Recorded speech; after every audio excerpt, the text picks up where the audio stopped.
Painting a horse in acrylic paint part 2. We're going to be picking this one right from where we left off in last week's video. Within that one, we finished painting in the head, so I'm just going to show you how I'm going to continue using those same techniques to get to this point. I'll place up my completed painting on the left side of the screen like always so you can see what we're painting towards. The first thing that I'm doing here is applying some of that burnt sienna along the left side of the neck, just covering up some of that clay board. I want to apply a light value of this paint into a small section of the neck, focusing a bit more of the paint into some of the darker areas as I see them in the reference. I want to darken up this value on the neck, so in order to do that, I'm going to switch colors to dark brown. Like I mentioned last time, this burnt sienna gets a bit too saturated the more you spray, so when I want some darker colors here, I'm switching off between dark brown, sepia, and some black in some certain areas. You'll see that I sprayed a very light amount of this along that shadow up on top, just below the mane, and for the shadows on the neck here, I'm using a shield just to help maintain those sharper edges. And as I had this dark brown in my airbrush, I noticed that there were a few areas along the face that needed to be a bit darker, so I sprayed those in as well. I'm going to go back to that burnt sienna and just start placing in some of the values that I'm seeing a bit further down the neck. And then I'll come in with a soft eraser to block in some of the highlights, and these are just going to be reference points. I'm going to come back to this area later. As I move down to the chest, if you look at my completed painting on the left side of the screen, you'll notice that there's a lot of very dark values in here, and I don't want to go too dark too quickly, so the way that I'm approaching this is by first starting with that burnt sienna. I'm going to be painting in these dark values much lighter than they're going to be in the completed painting with this single color. You'll see that as I add some of this paint in for the shadows and the midtones, I'll then use my eraser to remove some of that paint for the highlights. So with those two tools, the airbrush with that burnt sienna and the eraser, I'm essentially blocking in the placement of these values at a much lower contrast. And this is just going to make it a lot more forgiving for me because it's a light amount of paint on the surface now, so I can remove or adjust these shapes very easily with my eraser without adding too much texture in here. You'll see that I'm using a custom cut mask along the right side, and that's just to prevent overspray from getting into the background. And spraying over the edge of it also helps to give a nice sharp line to define the edges of the horse. For this transition along the left side where the chest starts to go into shadow, I'm going to use a ripped piece of cardboard and I'm going to spray over that edge very lightly so the transition between values is not too sharp, and you can see that just some of that texture gets transferred over to the panel.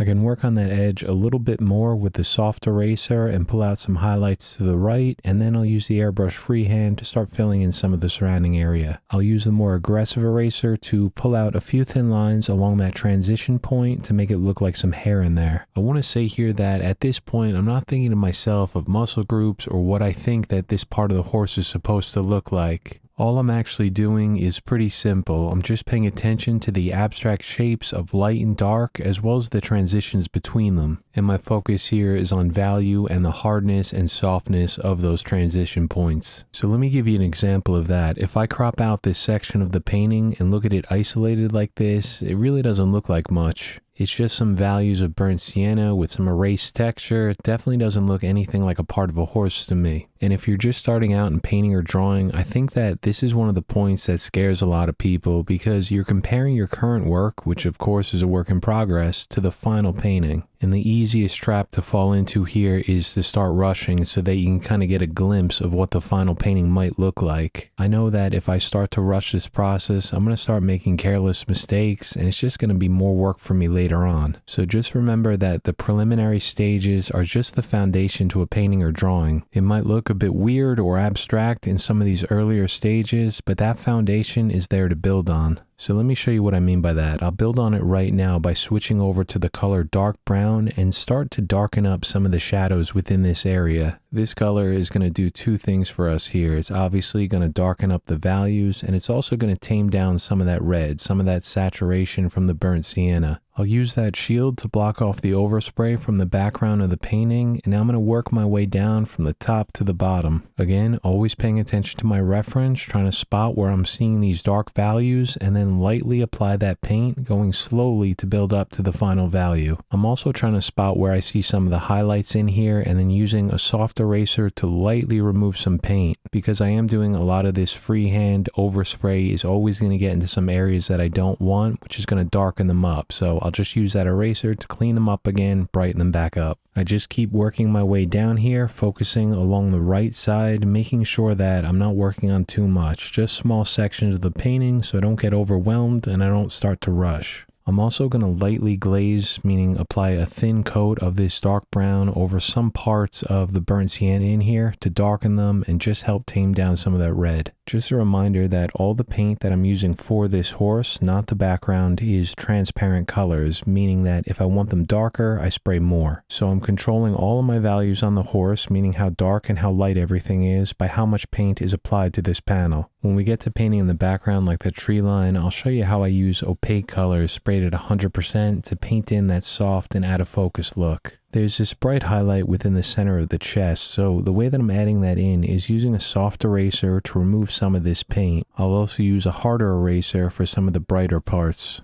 This lightens the area, of course. It also adds some texture, but the area comes out a bit too bright, so what I do is just glaze some burnt sienna right over the top of it. And you'll see that the thin glaze just pushes everything back, darkens up the value within that area. From here, I want to start painting in the leg, and what I'm doing here is drawing in that transition point where we have a very bright highlight in here. I'll use that custom shield to block off the background, and then I'll spray some of that burnt sienna just above it. Once that's in place, I will switch over to the dark brown color and start adding in the dark values for the cast shadow underneath the chest. And if you don't have a way to make a custom shield like this, just use some Frisket film. It's inexpensive, it works great. I'll use a freehand shield to map in some of the darker transitions in here, and then I'll use that dark brown to start mapping in the placement of the knee. And of course, for any of the highlights in here, I'm using my erasers to remove some paint, switching off between the soft one and the hard one. Once I get some of these textures in, the placement of these highlights, I'm going to use some of that burnt sienna, just glaze a bit over the top, then right back over to the eraser to build up another layer of highlight. As I work my way down this leg into some of those really darker values, I'm going to use that same technique that I showed before. I start with the lightest color, that burnt sienna, spray some paint in just to get the placement, and then I'll switch over to the darker color, the dark brown, to start adding in the shadows around it. You'll see that the darkest values are just below the knee and then on the left and the right side of the leg, so just a bit of that dark paint in there. There's also some light hitting the left side of the leg, so I will use that soft eraser to remove some paint within this area. It's important, again, just to use a very light amount of pressure so that I don't remove too much paint and I don't add too much texture in here. As I work my way down to his hoof, there's a lot of curves in here, so this custom stencil just makes it so much easier and quicker for me. I'm using some of that burnt sienna to get some of those reddish tones in, and then for the darker values down here, I'm using some sepia. This way I can get in that very dark value of hair just before it switches over to the white. I'm spraying on a very, very light glaze of black paint to help desaturate the area at the bottom. This also helps to neutralize some of the orange and reds within that white hair. After that leg is painted in, I'm going to go back over to the chest and I'm going to use some burnt sienna here. If you look at my completed painting, you'll notice that there's a dark shadow in here. So again, starting out nice and light, and I'm going to paint this in freehand, just the edges to have a soft transition. There's a lot of transitions here between dark, mid-tone, and light, so I'm going to continue with that burnt sienna, just mapping in the placement of some of the darker values. I'm well aware that these values are going to need to be much darker later on, but again, just starting nice and light so that if I make a mistake, it's much easier to fix. For the highlights in here, there's definitely some texture going on, so I'm using a more aggressive eraser and just scratching out a few thin lines, kind of like a hatching motion. Now, a lot of the textures in here are actually going to get covered up with the dark values of paint in the next step, but a little indication of some texture just helps it look a little bit more natural to me, gives the impression of hair. So some more glazing of burnt sienna over the top of this, and I notice that there's a very thin highlight along the bottom, so I'm going to remove that with an eraser. Essentially just drawing it in with a light amount of pressure so that it doesn't get too bright.